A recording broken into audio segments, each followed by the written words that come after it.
SSC 26 পরীক্ষার্থীরা, তো তোমরা কি করবা, একটা চিঠি ধারা হ্যাঁ, একটা চিঠি ধারা কিভাবে 50+ চিঠি লেখা যায় তার একটা নিয়ম আমি লিখে দিচ্ছি, ঠিক আছে। তো এখানে কি বলা হয়েছে কি, যে ধরো প্রশ্ন যে এখানে বললো কি যে তুমি তোমার গ্রামের ঐতিহ্যবাহী খেলা নিয়ে বা মেলা নিয়ে বলো, বা তোমাদের দেশের ঐতিহ্যবাহী তোমাদের দেশ সম্পর্কে কিছু বললো, তোমার বন্ধু তোমার কাছে জানতে চাইছে চিঠির মাধ্যমে, ঠিক আছে। তো এটা আমরা কিভাবে লিখবো, যে প্রথমে লিখবা কি, যে কিন্তু 4-5টা স্টেপ আছে, হ্যাঁ, চিঠি লেখার 5টা স্টেপ মনে রাখবা। প্রথমে লিখবা তোমার একদম নাম, মানে তোমার বন্ধুর নাম দিবা, ঠিক আছে। তো প্রিয় বন্ধু, এটা প্রশ্ন দেওয়া থাকবে, ওকে।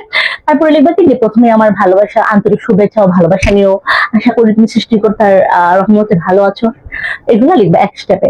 তারপরে লিখবা কি, যে তোমার চিঠি পেয়ে আমি আনন্দিত হলাম, তুমি এই সম্পর্কে জানতে চাইছো, তো তা নিয়ে আমি বিস্তারিত লিখলাম, ওকে। তো তোমরা এখানে বিস্তারিত লিখবা।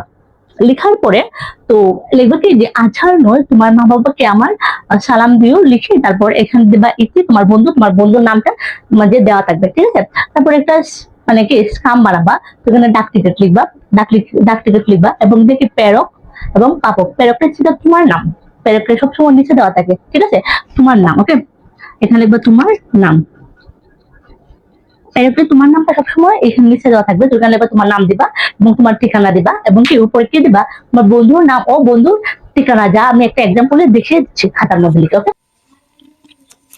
তো এখানে কি লিখবা, যে যদি বলে যে কি, যে মোবাইলের ব্যবহার নিয়ে বা ইন্টারনেটের ব্যবহার নিয়ে যদি লিখে, তাহলে তোমরা প্রথমে কি লিখবা, যে প্রথমে লিখবা যে স্টেপটা বলছি আমি, প্রথমে লিখবা প্রিয় বন্ধু, ঠিক আছে।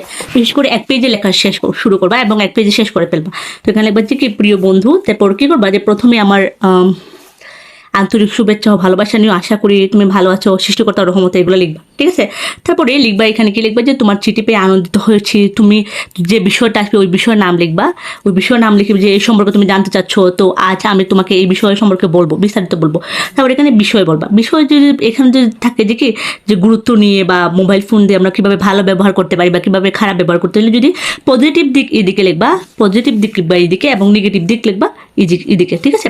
মানে পজিটিভ দিক প্রথম লিখবা এবং নেগেটিভ দিক লিখবা, ঠিক আছে। তো এখন কি লিখবা, যে আমাদের জীবনে অত্যন্ত গুরুত্বপূর্ণ বিষয় যদি আসে কি, যে ইন্টারনেট, তো ইন্টারনেট আমাদের জীবনে অত্যন্ত গুরুত্বপূর্ণ একটি বিষয়, এর মাধ্যমে আমরা কি অনেক উপকার পেতে পারি। বর্তমানে ইন্টারনেটের গুরুত্ব বেড়েই চলেছে, তারপর এর সঠিক ব্যবহারের মাধ্যমে আমরা আমাদের জীবনকে আরো সহজ করে তুলতে পারি। এর মাধ্যমে কি, যে আমরা তারপর ইন্টারনেটে কিছু ব্যবহার লিখবা, ইন্টারনেট দ্বারা এই প্রযুক্তি মানে আমাদের লেখাপড়া আরো সহজ হয়েছে, ওরকম কিছু লিখে ফেলবা।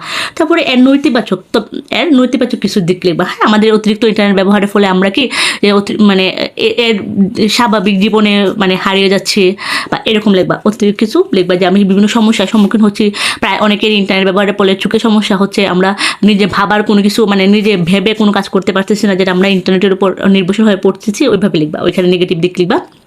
তারপর লিখবা কি, যে তোমার আজহার নয়, তোমার বাবা মাকে আমার সালাম আদাব দিও, হ্যাঁ। তারপর তোমার বন্ধু, তারপর বন্ধুর নাম দিবা, যেটা প্রশ্ন দেওয়া থাকবে নাম দিবা, কাম বানাবা, এখানে প্রেরক এবং পাপক। তো প্রেরকের থেকে তোমার নাম দিবা, ঠিকানা দিবা, যেটা তোমার নিচে লিখবা, এগুলো কি, যে তোমার নাম, ওকে। আমি এখানে তোমার বন্ধু দিছি, তোমার নাম, যেটা প্রশ্ন দেওয়া থাকবে, ঠিক আছে। আর উপরে দেখবা তোমার বন্ধুর নাম, তো তোমার নাম, হ্যাঁ, এখানে দেবা তোমার নাম এবং ঠিকানা দেবা, এবং এখানে কি তোমার বন্ধুর নাম এবং ঠিকানা দেবা। এভাবেই তোমরা কি, যে একটা চিঠির মাধ্যমে কি, যে প্রায় 50+ চিঠি লিখতে পারবা।